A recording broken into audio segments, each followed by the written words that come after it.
नमस्कार, मैं नियाज खान और आप देख रहे हैं न्यूज एक्सप्रेस। रिकाउंटिंग की मांग से चुनाव आयोग डरा हुआ है। ऐसा क्यों कहा जा रहा है, इसके पीछे कई सारे रीजंस हैं। जैसा कि आपको पता है कि अभी हरियाणा में विधानसभा चुनाव हुआ, इसके बाद महाराष्ट्र में विधानसभा चुनाव हुआ और इसके जो नतीजे आए वो सभी अनुमानों के बिल्कुल विपरीत थे। सभी सर्वे और तमाम जो एग्जिट पोल्स थे, उन तमाम एग्जिट पोल्स के विपरीत नतीजे आए, जिसके बाद ये सवाल खड़े होने लगा कि ईवीएम में जरूर कुछ ना कुछ गड़बड़ है। और अब सवाल ये भी है कि ईवीएम में अगर गड़बड़ है तो इसका जिम्मेदार कौन है और इस तरीके का सवाल क्यों खड़ा किया जा रहा है, ये भी चर्चा का एक विषय है और इसी पर हम चर्चा करेंगे। हमारे साथ चर्चा करने के लिए हमारी सहयोगी सृष्टि श्रीवास्तव है। सृष्टि, जैसा कि ये कहा जा रहा है कि ईवीएम के माफ कीजिएगा रिकाउंटिंग के डर से, रिकाउंटिंग की वजह से जो है चुनाव आयोग फिर से डरा हुआ है। और ऐसा किसने कहा है, ये आरोप किसने लगाया है? ये शरद पवार के एक नेता है जितेंद्र अहवाण, उन्होंने ये आरोप लगाया है कि रिकाउंटिंग की मांग करते ही इलेक्शन कमीशन जो है वो डर गया और उसने डेटा ही डिलीट कर दिया। तो ये जो हमेशा से सवाल खड़ा होता रहा है ईवीएम में गड़बड़ी को लेकर के या फिर बैलेट पेपर से चुनाव कराने को लेकर के, तो और ये तमाम जो नतीजे आए हैं, तो इन नतीजों को देख करके अगर इस तरीके के आरोप लग रहे हैं तो ये आरोप तुम्हें क्या लग रहा है कि कितना सही होगा? देखिए नियाज, सियासी सयानों का कहना है कि काफी समय से ये सारी चीजें हो रही है, कोई नई बात नहीं है। लेकिन अब चुनाव आयोग ज्यादा डर इसलिए रहा है क्योंकि विपक्ष ज्यादा मजबूत हो गया है। 2024 लोकसभा चुनाव के बाद आपने देखा कैसे इंडिया गठबंधन मजबूत हुआ है। कई लोगों ने कहा कि भैया बच्चे को ज्यादा मार्क्स आ जाते हैं, खुद को टॉपर समझने लगते हैं। लेकिन यहाँ जिन्हें बच्चा कहा जा रहा है वो सच में बहुत मजबूत हो गए हैं और मजबूती के साथ अपनी बात भी रख रहे हैं। इसी का नतीजा है कि आज चुनाव आयोग तक डर रहा है। जिस तरह से इंडिया गठबंधन 2024 के बाद मजबूत हुई, उससे बीजेपी तो डर ही रही है। चुनाव आयोग इसलिए डर रहा है क्योंकि अब अपनी बात सही से रखी जा रही है इंडिया गठबंधन की तरफ से। जिस तरह से महाराष्ट्र वाले नेता ने सवाल उठाए हैं कि रिकाउंटिंग होनी चाहिए, उससे साफ है कि चुनाव आयोग ने जिस तरह से डाटा डिलीट कर दिया है वो साफ है कि भैया चुनाव आयोग डर ही रहा है असलियत दिखाने से।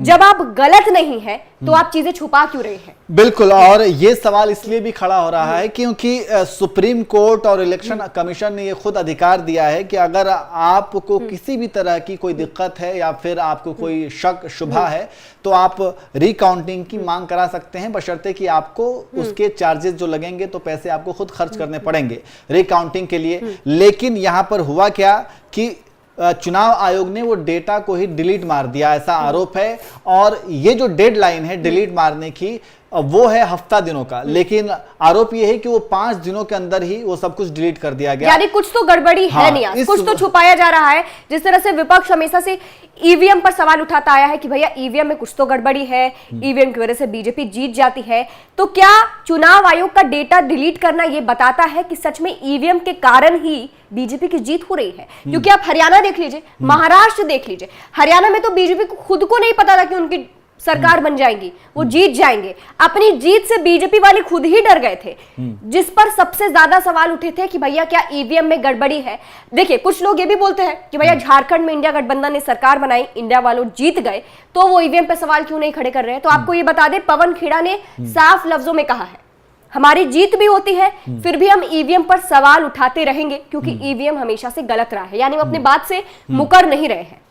बिल्कुल, और ईवीएम हमेशा से ये जो विपक्ष सवाल खड़ा करता रहा है कि ईवीएम से चुनाव नहीं होना चाहिए, और ये सिर्फ विपक्षी नहीं बल्कि जिसने ईवीएम का इजाद किया उस देश में भी ईवीएम पे चुनाव नहीं होता। मैं जापान की बात कर रहा हूं, ना ही जापान में ईवीएम से चुनाव होता है, ना ही अमेरिका जैसे देश में जो कि ये विश्व का ताकतवर देश है, वहां पर भी ईवीएम से चुनाव नहीं होता। और अभी अमेरिका चुनाव से ठीक पहले एलन मस्क ने भी एक बयान दिया था और उन्होंने ईवीएम से चुनाव को लेकर के कहा था कि ये ठीक नहीं है। वो उन्होंने बैलेट पेपर का ही उन्होंने वो हिमायती हैं और वो बैलेट पेपर का ही को ही समर्थन करेंगे। तो इस तरीके से एलन मस्क ने भी कहा था। तो मतलब ये कि अमेरिका, जापान जिसके यहाँ टेक्नोलॉजी बहुत आगे तक है, जापान जो हम अभी 4G में जी रहे हैं, वो 5G में चला रहे हैं, वो पता नहीं कौन सा G में चल रहे हैं, और बहुत ही कई सारे जनरेशंस वो आगे चल रहे हैं। वहां जैसे देशों में ईवीएम पर बैन किया गया है और वहां पर बैलेट पेपर से चुनाव होता है, लेकिन भारत जैसे देश में अगर ईवीएम को लेकर के सवाल खड़े किए जा रहे हैं तो इस पर विचार विमर्श होनी चाहिए, यानी कुछ तो छुपाया जा रहा है, जाल में कुछ काला है, तभी ये सारी चीजें हो रही हैं। और सवाल और भी खड़े इस वजह से भी हो रहे हैं क्योंकि देखिए छोटे छोटे जो स्टेट हैं वहां पर जो है बीजेपी हारती है।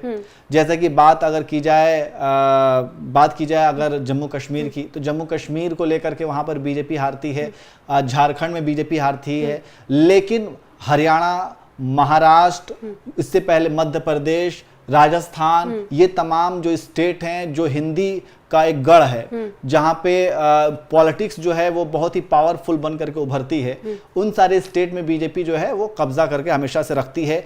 और ईवीएम पर सवाल इसलिए भी खड़े किया जाता है क्योंकि सुबह से लेकर के शाम तक ईवीएम मशीन से वोटिंग होती है, इसके बावजूद 99%, ये स्वरा भास्कर ने आरोप लगाया था, इस पर भी काफी चर्चा हुई थी। ऐसे आरोप कि 99% तक कैसे ईवीएम चार्ज हो सकता है, यहां तक कि वकीलों का एक झुंड, वकीलों का एक ग्रुप है जो सोशल मीडिया पर काफी ज्यादा वायरल हो रहा था, वो भी वकील ये कह रहे हैं कि ईवीएम पर बैन लगना चाहिए।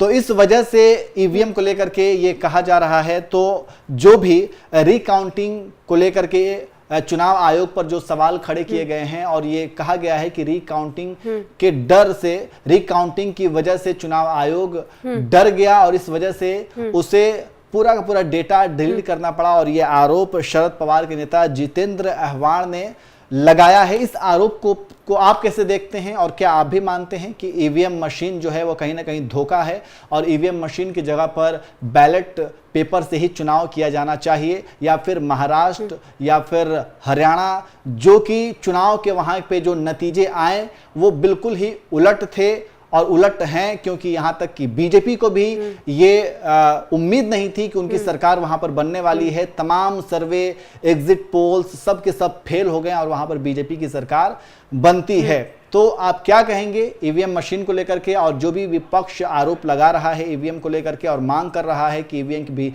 जांच होनी चाहिए, उसे आप कैसे देखते हैं? कमेंट करके जरूर बताएं।